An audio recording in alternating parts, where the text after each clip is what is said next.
एनसीईआरटीच्या 9वीच्या पुस्तकामध्ये आणीबाणीचा धडा आहे। पहिल्यांदाच विद्यार्थी 1975चा इतिहास शिकणार आहेत। एनसीईआरटी कडून 9वीच्या सामाजिक शास्त्राच्या अभ्यासक्रमामध्ये बदल करण्यात आलाय। विद्यार्थ्यांना भारतीय लोकशाहीची ताकद, चढउतार आणि घटनात्मक अधिकारांचं महत्त्व समजावून सांगणं हे यामागचं मुख्य उद्दिष्ट आहे।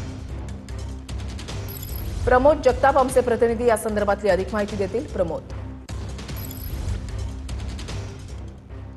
ऋषाली, खरं तर एनसीईआरटी आणि वाद हे काही यापूर्वी नवीन घडलेलं नाहीये, पण आता याची पुनरावृत्ती होण्याची चर्चा सुरू झालेली आहे। त्याचं कारण ठरलंय की 9वीच्या पुस्तकामध्ये एनसीईआरटीनं एक जो धडा नवीन तयार केलेला आहे, तो धडा 9वीच्या पुस्तकामध्ये आता पहिल्यांदाच आणीबाणीची जो काळ होता 75 ते 77 या काळातील इतिहास जो आहे तो शिकवलेला जाणार आहे। आणि यात प्रामुख्याने ज्या पद्धतीने देशामध्ये आणीबाणी लावलेली होती त्या अनुषंगाने हा धडा जो आहे तो पूर्णपणे देण्यात आलेला आहे। ऋषाली, यासोबतच ज्या पद्धतीने जेपींचं आंदोलन झालेलं होतं, त्यानंतर आणीबाणीच्या काळावरती भारतीयांवरती कशा पद्धतीने अत्याचार केले गेलेले होते किंवा या सगळ्या अनुषंगाने जो मसुदा आहे किंवा जे मुद्दे आहेत ते 9वीच्या पुस्तकात मांडलेले आहेत। आणि या पुस्तकाला आता आगामी काळामध्ये विरोध होण्याची चर्चा देखील वर्तवली जात आहे।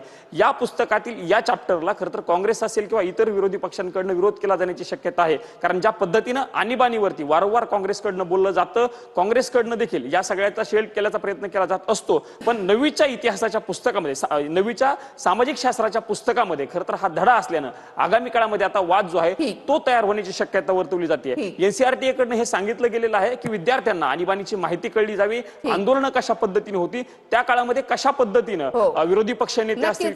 धन्यवाद प्रमोद दिलेल्या सविस्तर माहितीसाठी।